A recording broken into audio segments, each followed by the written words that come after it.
2026 సంక్రాంతికి ఒకటి కాదు, రెండు కాదు, ఏకంగా 7 సినిమాలు రిలీజ్ అవబోతున్నాయి. అందులో తక్కువ బడ్జెట్ సినిమాలు కొన్ని అయితే, ఎక్కువ బడ్జెట్ పెట్టి పాన్ ఇండియా రేంజ్‌లో రాబోతున్న సినిమాలు చాలానే ఉన్నాయి. సో మరి ఆ సినిమాల బజ్ ఏంటి అండ్ స్టోరీ జోనర్స్ ఏంటో తెలుసుకుందామా?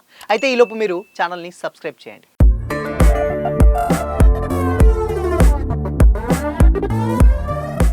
Hi hello, welcome to Disha TV.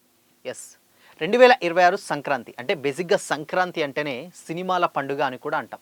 So ఏదైతే దాదాపు 3 కాదు 4 సినిమాలు ఒక సంక్రాంతి సీజన్లోనే ఎట్ ఏ టైం అయితే రిలీజ్ అవ్వడం జరుగుతుంది. గత సంవత్సరం ఏదైతే గేమ్ చేంజర్ కావచ్చు, సంక్రాంతికి వస్తున్నాం కావచ్చు, డాకు మహారాజ్ కావచ్చు, ఇలా ఇంకొన్ని 2 చిన్న సినిమాలు అయితే రిలీజ్ అవ్వడం. బట్ ఈ సంవత్సరం అయితే దాదాపు 7 సినిమాలు రిలీజ్ అవ్వడం జరిగింది. సో ఆ సినిమాలలో ఫస్ట్ రిలీజ్ అవబోతున్నటువంటి సినిమా జనవరి 9న రాజాసాబ్. సో రాజాసాబ్ మనందరికీ తెలిసిందే, పాన్ ఇండియా స్టార్ ప్రభాస్ గారు నటించినటువంటి రాజాసాబ్ మూవీ. సో ఆ సినిమా మీద ఎక్స్పెక్టేషన్స్ ఏ రేంజ్లో ఉన్నాయో ప్రత్యేకంగా చెప్పనక్కర్లేదు. డైరెక్టర్ మారుతి గారు ఆ సినిమాని చాలా రోజుల నుంచి వెళ్ళి, అంటే ఆల్మోస్ట్ ఒక 3-4 ఇయర్స్ నుంచి ఆ సినిమా మీద చాలా వర్క్ చేస్తూ, చాలా కొత్తగా రీషూట్లు చేస్తూ, ఎక్కడ కాంప్రమైజ్ అవ్వకుండా, అండ్ ప్రభాస్ గారు కూడా ఈ సినిమా కోసం రెమ్యునరేషన్ తగ్గించి సో అవుట్పుట్ బాగా రావాలన్నటువంటి ఉద్దేశంతో చేస్తున్నారు. జోనర్ విషయానికి వచ్చినట్లయితే హారర్ కామెడీ జోనర్ మనందరికీ తెలిసిందే. ఫర్ ది ఫస్ట్ టైం ఎప్పుడు కూడా ప్రభాస్ గారు చేయని అండ్ టచ్ చేయనటువంటి జోనర్ హారర్ కామెడీ. సో అలాంటి ప్రభాస్ గారు ఇప్పుడు ఈ సినిమా చేస్తున్నారు. దానికి డైరెక్టర్ మారుతి గారు, అంటే ఆయనకు ఇలాంటి సినిమాల కంటే హారర్ కామెడీ సినిమాలకు పెట్టింది పేరు మారుతి గారు. సో మరి అంత పెద్ద స్టార్ని మారుతి గారు ఎలా హ్యాండిల్ చేశారనేది అయితే ట్రైలర్లో మనం చూసాం. కొన్ని షార్ట్స్ అయితే ప్రామిసింగ్గానే అనిపించాయి. బట్ ఇక్కడ ఎక్కువగా మాట్లాడుకోవాల్సింది ఏంటంటే డార్లింగ్ వింటేజ్ లుక్స్ గురించి ఎక్కువగా డిస్కషన్ జరుగుతుంది. సో ఏదైతే వర్షం కావచ్చు, ఈశ్వర్ అలాంటి టైం ఏదైతే ఉందో, మళ్ళీ ఇప్పుడు డార్లింగ్ వింటేజ్ లుక్ అంటే మాస్ సినిమా, బాహుబలి తర్వాత ఆయన చేసినటువన్నీ కూడా కొంచెం మాస్ సబ్జెక్ట్సే. బట్ ఇలాంటిది ఆయనలోని కామెడీ అండ్ దాని నుంచి వెళ్ళి వచ్చేటువంటి ఆ కామిక్ అవన్నీ కూడా రాజాసాబ్లో మనం చూడబోతున్నామని అయితే స్పష్టంగా అర్థమవుతుంది. Especially romance.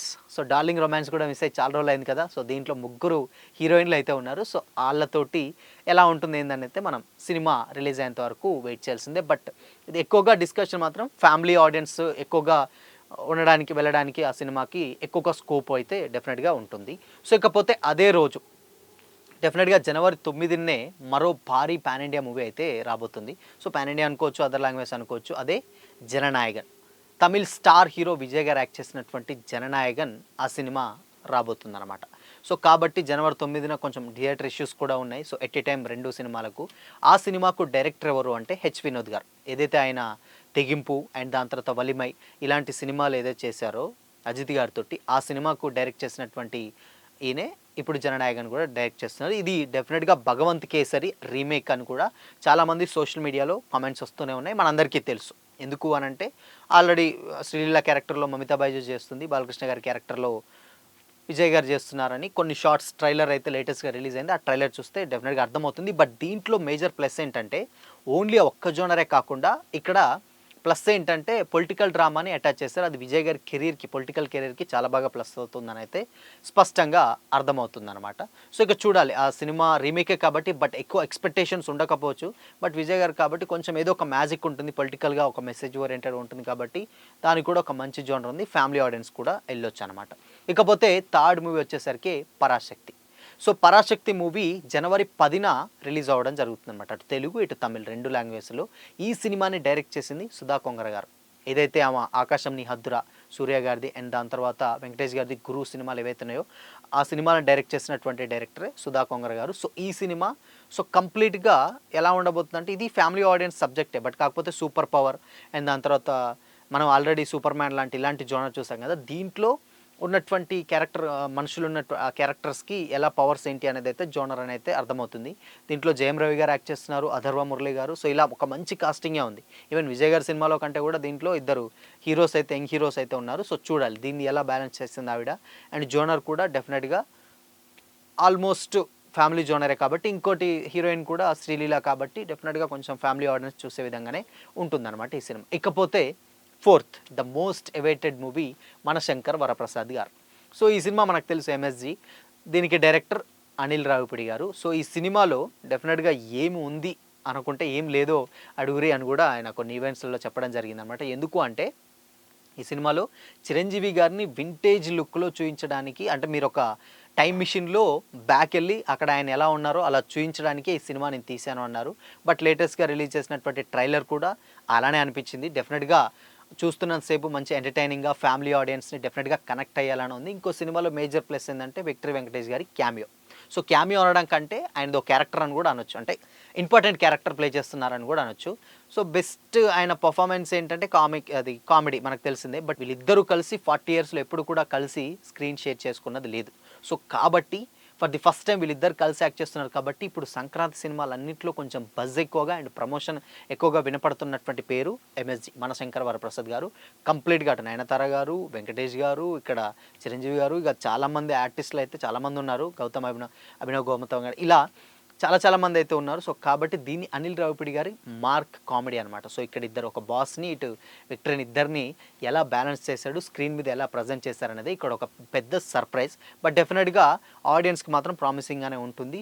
కామెడీ మాత్రం చాలా బాగా వర్కౌట్ అవుతుందని అయితే చాలా క్లియర్గా అర్థమవుతుంది. సో ఇందులో ఒక ఇన్కమ్ ట్యాక్స్ ఆఫీసర్ క్యారెక్టర్లో చిరంజీవి గారు యాక్ట్ చేసినట్లయితే తెలుస్తుంది. ఇకపోతే 5th వచ్చేసి భర్తమాశయులకు విజ్ఞప్తి. మనందరికీ తెలిసిందే, మాస్ మహారాజా రవితేజ గారు చాలా రోజుల తర్వాత ఆయన మాస్ని వదులుకొని క్లాస్ జోనర్లో అడుగుపెట్టినటువంటి సినిమానే భర్తమాశయులకు విజ్ఞప్తి. దీంట్లో అష్క రంగనాథ్ గారు అండ్ దాని తర్వాత టింపుల్ హైత్ గారు ఇద్దరు యాక్ట్ చేస్తున్నారు. సో లేటెస్ట్గా ప్రమోషన్స్ కూడా స్టార్ట్ చేశారు. గుడ్, బాగానే ఉంది. మనందరికీ తెలిసిందే, రవితేజ గారి బ్రాండ్ అంటేనే మాస్ ఉంటుంది, ఫైట్స్, కమర్షియల్ ఎలిమెంట్స్ ఇవన్నీ ఉంటాయి.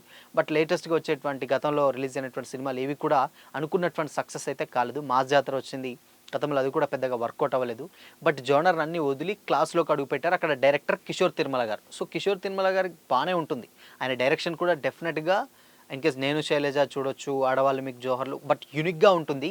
బట్ యూనిక్ క్లాస్ సబ్జెక్ట్ని బాగానే హ్యాండిల్ చేస్తారు. దీంట్లో భర్తమాశయులకు విజ్ఞప్తి అంటే భర్తలు పడేటువంటి స్ట్రగుల్స్ ఏవైతే ఉన్నాయో ఈ సినిమా ఆ జోనర్లో ఉండబోతుందని అయితే అర్థమవుతుంది. ఎందుకంటే స్ట్రగుల్స్ అవన్నీ ఫేస్ చేస్తూ భర్తలు ఏ విధంగా ఇబ్బంది పడుతున్నారనేది అయితే దీంట్లో ఉన్నట్లయితే అర్థమవుతుంది. మరి చూడాలి, ఇన్ కేస్ ఈ సినిమా కనుక ఒకవేళ సక్సెస్ వస్తే మాత్రం డెఫినెట్గా రవితేజ గారికి కంబ్యాక్ ఇచ్చినట్లే క్లాస్ మూవీ తోటి అది ఒక మంచి పేరు కూడా ఉంటుంది. భీమ్ సిసిరోలియా గారు మ్యూజిక్, ఇందాక మనం మాట్లాడుకున్నటువంటి మనశంకర వరప్రసాద్ గారు కూడా భీమ్ సిసిరోలియా గారే మ్యూజిక్ డైరెక్టర్. సో కాబట్టి మ్యూజిక్ ఓకే, కొంచెం ప్రామిసింగ్గానే ఉంది, బట్ చూడాలి.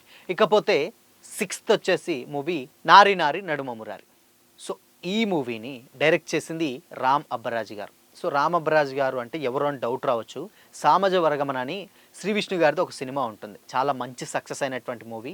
కామెడీ పరంగా చాలా బాగా వర్కౌట్ అయింది అండ్ కలెక్షన్స్ కూడా చాలా బాగా వచ్చింది. థియేటర్స్ కూడా వీక్ డేస్లో కూడా థియేటర్స్ని ఫుల్ చేసినటువంటి సినిమా సామాజ వర్గమన. ఆ సినిమాని డైరెక్ట్ చేసినటువంటి రామ్ అబ్బరాజు గారు ఈ సినిమాను కూడా డైరెక్ట్ చేస్తున్నారు. ఇది ఈ సినిమాకు పెద్ద ప్లస్గా మారబోతుంది. మేబీ ప్రమోషన్స్ సరిగ్గా చేయలేదేంటో తెలియదు, కానీ చాలామందికి ఈ సినిమాకు డైరెక్టర్ సామాజ వర్గమన అనే డైరెక్టర్ అయితే తెలీదు. బట్ ఈ సినిమా డైరెక్ట్ చేయబోతే ఆయన కాబట్టి కొంచెం ఎక్స్పెక్టేషన్స్ ఈజీగానే పెట్టుకోవచ్చు.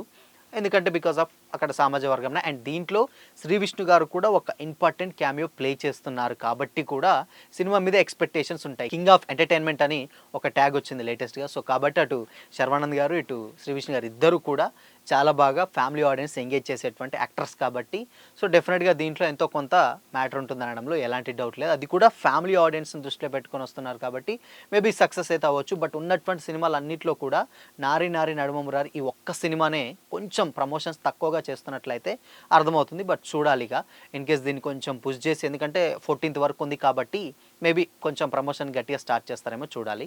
ఇకపోతే 7th వచ్చేసి అనగనగా ఒక రాజు. నవీన్ పోలిశెట్టి అండ్ మీనాక్షి చౌదరి గారు యాక్ట్ చేసినటువంటి అనగనగా ఒక రాజు మూవీ. ఇది కూడా జనవరి 14నే రిలీజ్ అవ్వబడడం జరుగుతుంది అనమాట. ఈ సినిమాకి డైరెక్టర్ కళ్యాణ్ శంకర్ గారు, మ్యాడ్ డైరెక్టర్.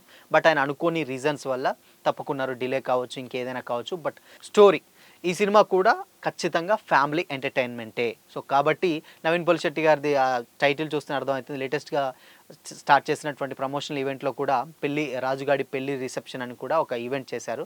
సో దాంట్లో కూడా చూస్తే పక్కాగా ఇదొక విలేజ్లో జరిగేటువంటి ఒక స్టోరీ.